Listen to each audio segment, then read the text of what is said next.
बच्चों, आज के इस क्लास में हम इलेक्ट्रिकल एनर्जी के बारे में पढ़ेंगे। हम जानते हैं कि कंडक्टर अपने से होकर फ्लो होने वाले इलेक्ट्रॉन्स को रेसिस्ट करता है, उसको अपोज करता है, और इसलिए करंट के स्मूथ फ्लो को बनाए रखने के लिए कुछ वर्क किया जाता है, और यही वर्क इलेक्ट्रिकल एनर्जी के फॉर्म में कंसीडर किया जाता है। तो हम इलेक्ट्रिकल एनर्जी को डिफाइन कर सकते हैं, the work done by a source of electricity to maintain a current in an electrical circuit is known as electrical energy. इसको दूसरे शब्दों में भी हम डिफाइन कर सकते हैं कि the total work done by A current in an electric circuit is called electrical energy. That means कि किसी भी इलेक्ट्रिक सर्किट में जो रेसिस्टेंस है, उस रेसिस्टेंस को अपोज करने में जो एनर्जी यूज किया गया उसे हम इलेक्ट्रिकल एनर्जी कहते हैं।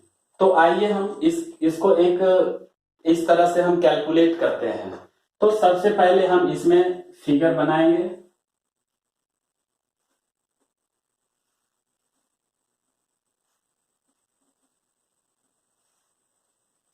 ये हमारा रेसिस्टेंस है, और plus minus this is cell, और ये 2 पॉइंट है ए एंड बी।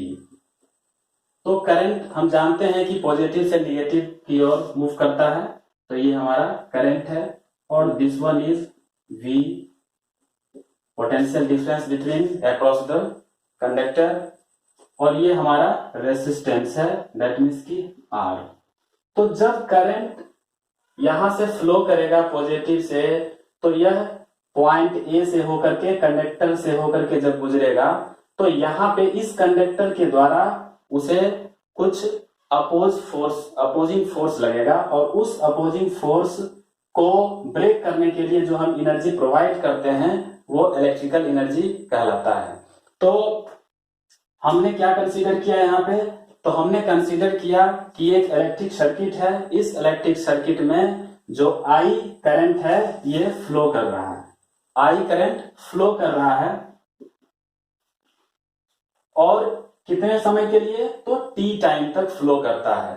अगर charge Q, if the charge Q flows through the conductor for time t, then what will happen? कि हम जानते हैं, we know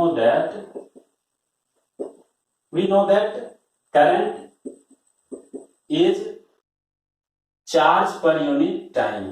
तो चार्ज that means कि Q by time t, current is equal to charge per unit time।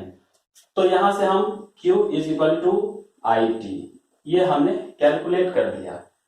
तो अब A point से B point पे किसी भी चार्ज को ले जाने में जो वर्क डन किया गया, उस वर्क डन के आधार पे हम पोटेंशियल डिफरेंस के डेफिनेशन से हम जानते हैं कि from the definition of potential difference V is equal to work done by charge। V is equal to potential difference is equal to work done by charge। From here work done is equal to VQ, work done is equal to VQ, और Q के यहाँ पे हम क्या करेंगे? Q के value को put कर देंगे। दैट मीन्स कि W is equal to VIT। So this IT is the value of Q। So this work done is equal to the electrical energy consumed in the circuit। यही work done क्या होगा? Electrical energy के रूप में इस circuit में consume हो जाएगा। तो इसीलिए हम लिख सकते हैं इलेक्ट्रिकल एनर्जी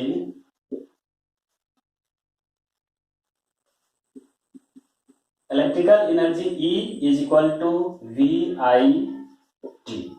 तो इस तरह से ये हमारा फर्स्ट एक्सप्रेशन प्राप्त हुआ। इस तरह से हमने E equal to V I T, ये हमने पहला एक्सप्रेशन प्राप्त किया। अब हम लोग दूसरे एक्सप्रेशन को देखते हैं।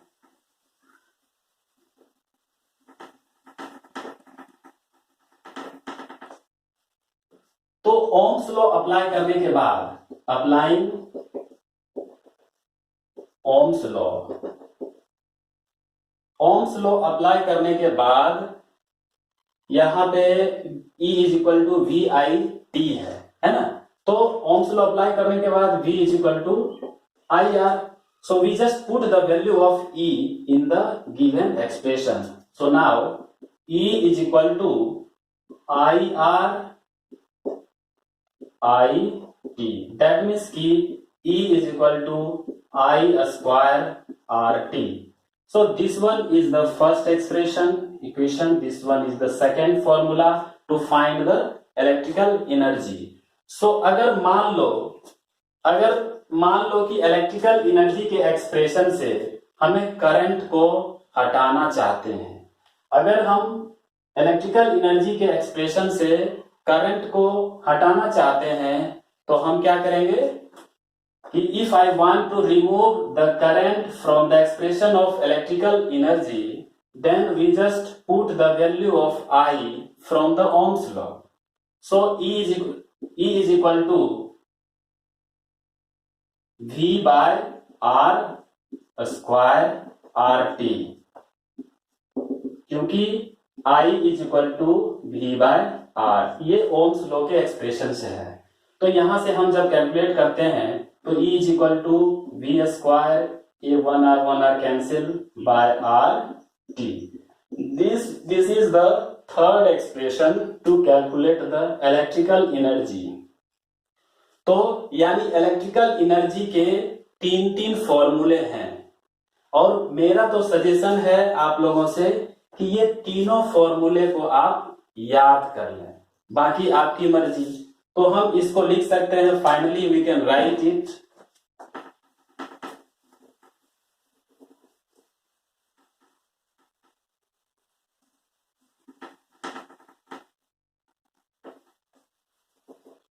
Finally, we can write it, electrical energy is equal to VIT is equal to I square RT is equal to V square by RT. So, there are three formula to find the electrical energy. इसमें V को volt में, I current है, current को ampere में, resistance को ओम में, और time को सेकेंड में कैलकुलेट करते हैं। चूंकि वर्क डन का यूनिट जूल होता है, इसीलिए इलेक्ट्रिकल एनर्जी का यूनिट भी क्या होगा, जूल में होगा। तो इलेक्ट्रिकल एनर्जी को भी हम जूल में मेजर करते हैं।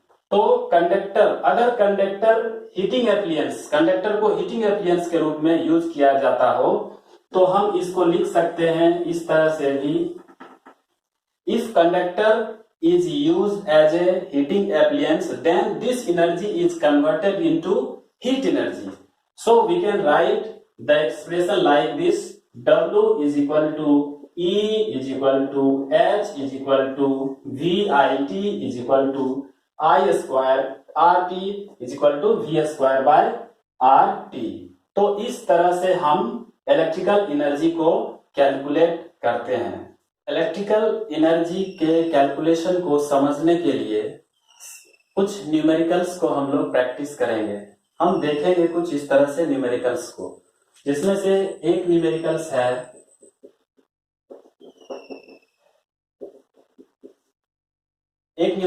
है कि 12 वोल्ट का बैटरी है, ये 12 वोल्ट के बैटरी से दो रेसिस्टेंस सीरीज में जुड़े हुए हैं, 12 वोल्ट। ये दोनों रेसिस्टेंस 4 ओम और 2 ओम है। तो हमसे कहा गया कि energy spent in 4 ohm resistance in 1 minute, 1 minute में 4 ओम रेसिस्टेंस के द्वारा कितना एनर्जी कंज्यूम किया गया, ये चीज हमें कैलकुलेट करना है। तो to calculate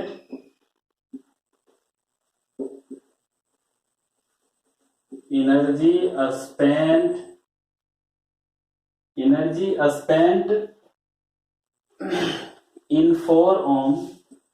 in 4 ohm resistance, 4 ohm resistor in 1 minute, 1 minute में 4 ओम रेसिस्टेंस के द्वारा कितना एनर्जी स्पेंड किया गया। तो सबसे पहले हम इस सर्किट को सॉल्व करेंगे। First of all we have to solve this circuit. तो हम देख पा रहे हैं कि 4 ohm and 2 ohm these two resistance are in series. तो R equivalent is equal to R1 plus R2, that means कि 4 प्लस 2 6 ओम। तो ये सेल को क्या है, सेल को 4 ओम नहीं दिखेगा, 2 ओम रेसिस्टेंस भी नहीं दिखेगा, इसे क्या दिखेगा 6 ओम रेसिस्टेंस, दैट मीन्स कि इक्विवेलेंट रेसिस्टेंस इसे दिखेगा। अब हम क्या करेंगे, नाउ अब हम यहाँ पे ओम्स लॉ अप्लाई करेंगे। ओम्स लॉ अप्लाई करेंगे दैट मीन्स कि I is equal to EMF, that means कि EMF of cell divide by resistance. तो EMF of cell that means कि 12 बाय 6, दैट मीन्स कि 2 एम्पियर, मीन्स 2 एम्पियर करंट चला, यहां भी 2 एम्पियर, यहां भी 2 एम्पियर, और फाइनली सेल को वापस हो गया 2 एम्पियर करंट। अब इसमें एनर्जी निकालने का कौन सा फॉर्मूला लगाना बेहतर होगा, उसको हम एक एक करके चेक करेंगे। तो सबसे पहले कि E is equal to VIT, time दिया हुआ है, करंट भी दिया हुआ है, लेकिन यहाँ पे वोल्टेज नहीं दिया गया है, यहाँ पोटेंशियल डिफरेंस नहीं दिया गया है। अगर हम सोच रहे हैं कि 12 वोल्ट पोटेंशियल डिफरेंस होगा तो ये गलत होगा, क्योंकि ये 12 वोल्ट कुछ यहाँ पे आएगा, कुछ 4 ओम रेसिस्टेंस यूज करेगा, कुछ 2 ओम रेसिस्टेंस यूज करेगा। तो यहाँ पे हम 12 वोल्ट नहीं ले सकते, तो ये फॉर्मूला लगाना ठीक नहीं होगा। दूसरा फॉर्मूला होता है कि I स्क्वायर RT, यहाँ पे करंट दिया हुआ है, रेसिस्टेंस भी दिया हुआ है और टाइम भी दिया हुआ है। तो आइए हम इसमें वैल्यू पुट करते हैं। I का वैल्यू मीन्स 2 का स्क्वायर इंटू रेसिस्टेंस कह रहा है 4 ओम, तो 4 इंटू 1 मिनट है, उसको सेकेंड में बदलना होगा, दैट मीन्स की 60 सेकेंड। इतना जूल एनर्जी इसका आंसर होगा। दूसरा न्यूमेरिकल दूसरे तरह से हम देखते हैं, उसमें हम पैरेलल कॉम्बिनेशन के द्वारा कैलकुलेट करेंगे।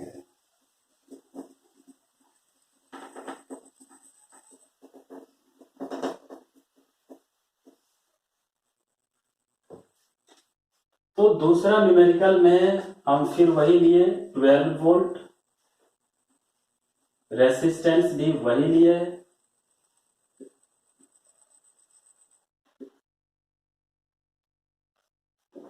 ये 12 वोल्ट है, EMF, दिस रेसिस्टेंस 4 ओम और this one 2 ohm. Same question यहां भी पूछा जा रहा है कि 4 ओम रेसिस्टेंस के द्वारा 1 मिनट में कितना एनर्जी खर्च किया गया, कितना एनर्जी स्पेंड किया गया, है ना। तो कितना एनर्जी स्पेंड किया गया, तो यहां हम देखेंगे कि 12 volt is this potential is same for both resistance because both resistance are in parallel combination, दोनों पैरेलल कॉम्बिनेशन में है, इसीलिए दोनों का यहाँ पे पोटेंशियल डिफरेंस क्या होगा, सेम होगा। पिछले क्वेश्चन में क्या था कि पोटेंशियल डिफरेंस अलग अलग था, करंट सेम था क्योंकि वो सीरीज कॉम्बिनेशन में थे। यहाँ पे दोनों पैरेलल है, इसीलिए potential difference is same in the both case, है ना। तो अब हम 4 ओम रेसिस्टेंस को बना लेते हैं यहाँ पे, और यहाँ पे देखते हैं कि कौन सा फॉर्मूला लगाना बेहतर होगा। तो सबसे पहले E is equal to V I T, potential difference तो दिया हुआ है लेकिन करंट नहीं दिया हुआ है यहाँ पे, है ना, तो ये फॉर्मूला नहीं लगा सकते। दूसरा फॉर्मूला है I square R T, E is equal to I square R T, यहाँ पे भी करंट हमें मालूम नहीं है, इसीलिए ये फॉर्मूला भी नहीं लगा सकते। तीसरा फॉर्मूला है V square by R T.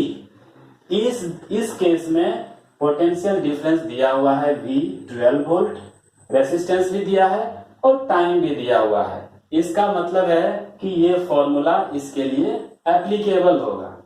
तो लगाते हैं, V का वैल्यू दिया हुआ है 12 square by resistance 4 into time 60 second 15, that means कि 12 पावर 2 इंटू 15 जूल।